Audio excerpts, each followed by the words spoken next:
Hai, Assalamualaikum dan salam sejahtera. Bersama Teacher Sinta kali ini kita akan lihat bahagian terakhir, itu bahagian keempat bagi topik pengurusan kewangan untuk matematik tingkatan 4. Jadi untuk siri yang keempat ni kita akan fokuskan kepada penyediaan penyata kewangan. So jom kita lihat satu persatu. Okey, apa yang kita nak belajar hari ini? Yang pertama kita nak menghitung pelan kewangan. So, kebanyakan soalan trend sekarang ni kan, diberi jadual pelan kewangan dan kita diminta untuk mengisi, melengkapkan jadual kewangan tersebut. Okey, dia adalah maklumat-maklumat yang diberikan. Jadi, apa operasi yang terlibat? Jadi, kita akan lihat sebentar nanti. Okey, untuk yang kedua, kita nak juga menyelesaikan masalah melibatkan pelan kewangan. Okey, jadi jom kita lihat satu persatu. Okey, sebelum itu kita perlu tahu dulu kenapa kita perlu membina pelan kewangan. Jadi untuk tujuan pembinaan untuk pelan kewangan bagi seseorang individu adalah untuk mencapai matlamat kewangan jangka pendek dan juga jangka panjang. So ada yang tanya bagaimana cara nak membina pelan kewangan tu? Jadi seseorang individu itu harus kenal pasti sumber pendapatan dan juga perbelanjaan. So seperti yang kita tahu, pendapatan terdiri pada dua, iaitu pendapatan aktif, iaitu pendapatan utama dan juga pendapatan pasif. Manakala perbelanjaan terdiri pada dua juga, iaitu perbelanjaan tetap dan juga tidak tetap. So ini kita dah lihat di siri yang ketiga sebelum ini. Okey, jom kita teruskan. So apa tips pelan kewangan yang cekap? So seperti yang dah disarankan, so saya ambil perkongsian daripada buku teks Matematik SSM tingkatan 4. So yang pertama tipsnya adalah kita dahulukan simpanan sebanyak 10% daripada jumlah pendapatan. Okay, sebelum kita melibatkan apa-apa perbelanjaan yang tetap ataupun tidak tetap. First thing, kita dahulukan dulu simpanan 10%. Okey, tips yang kedua, utamakan dulu perbelanjaan yang merupakan pembayaran tetap seperti ansuran bulanan kereta, rumah dan juga balance untuk kad kredit lah. Jadi kita utamakan yang itu dulu sebelum kita membuat pembayaran atau perbelanjaan bagi yang tidak tetap.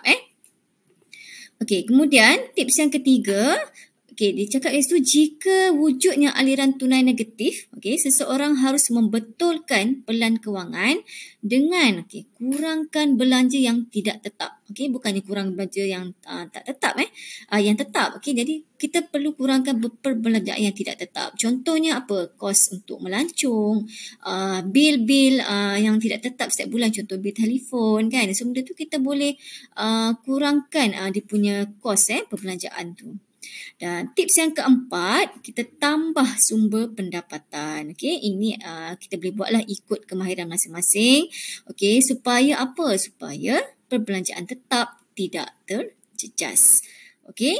Okay, jom kita lihat contoh yang pertama, iaitu bagaimana untuk melengkapkan pelan kewangan bagi kes yang pertama ni adalah situasi bagi keluarga Carl. Okey, jadi first kali kita letakkan dulu pendapatan jadi nak untuk kita hitungkan pendapatan, okay, kita jumlahkan pendapatan utama iaitu gaji Carl sendiri 3,500, gaji isteri dia iaitu 2,000 serta pendapatan pasif lah iaitu pendapatan sampingan. Jadi kita nampak kat situ jumlah pendapatan sahaja adalah 5,900. Okey, kemudian kita tolakkan dengan simpanan tetap. Okey, simpanan tetap kat situ ada 590.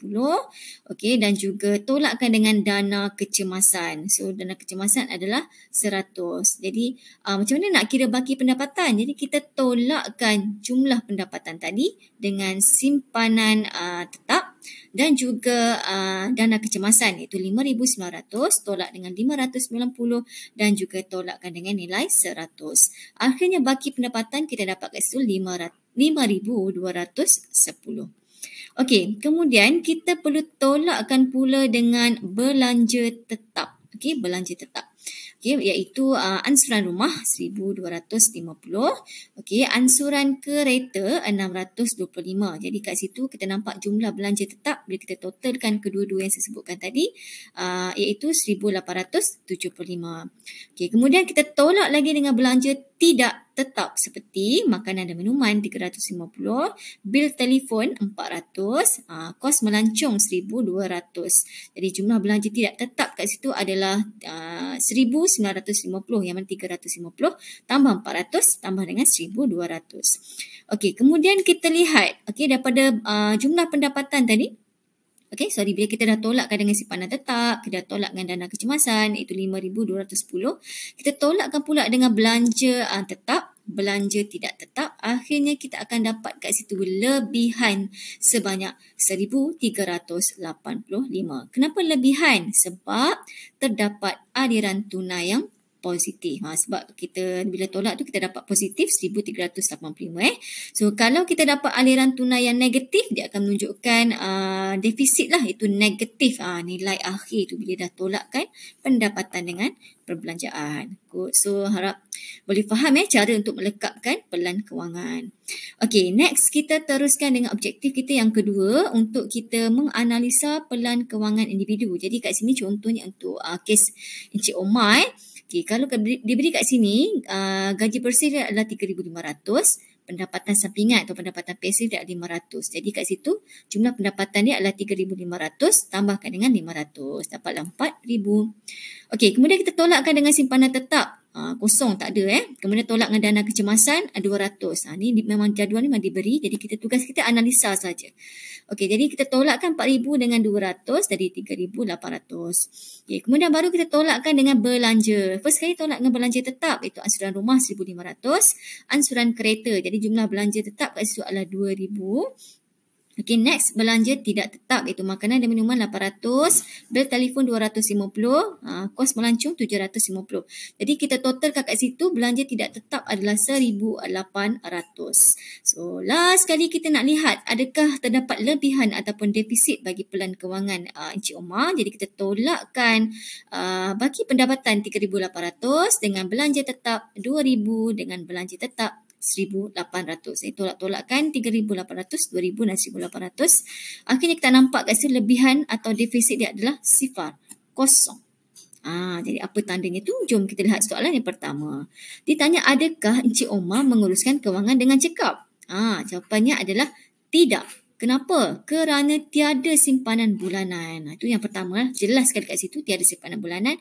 Dan kita nampak kat situ belanja dia sangat tinggi. Perbelanjaan dia sangat tinggi. So itu cara nak jawabnya lah.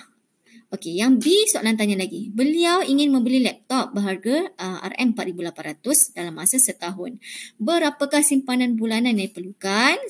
Dan beri cadangan untuk membantu beliau mencapai matlamat tersebut. Jadi first kali kita kira dulu berapa bayaran yang perlu bayar dalam masa sebulan. Jadi kita bagikan 4,800 kos dia dengan 12 bulan untuk setahun. Jadi kita nampak kat situ 480 yang perlu dia peruntukkan dalam masa sebulan. Okey, jadi macam mana cadangan kita untuk bantu dia untuk mencapai matlamat tersebut? Jadi kita boleh cadangkan dia untuk kurangkan perbelanjaan yang tidak tetap. Apa yang ada kat situ? Kita akan nak kurangkan makanan dan minuman kan?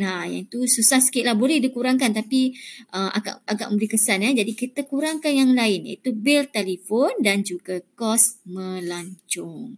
Jadi itulah antara cadangan. Okey, seperti yang tips yang dah diberi sebelum tadi kan?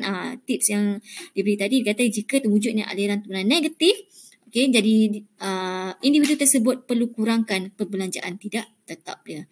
Jadi rasanya cukup setakat itu 2 contoh yang melibatkan pelan kewangan. Jadi cukup setakat itu. Kita jumpa lagi dalam kelas yang akan datang. Terima kasih. Bye. Assalamualaikum.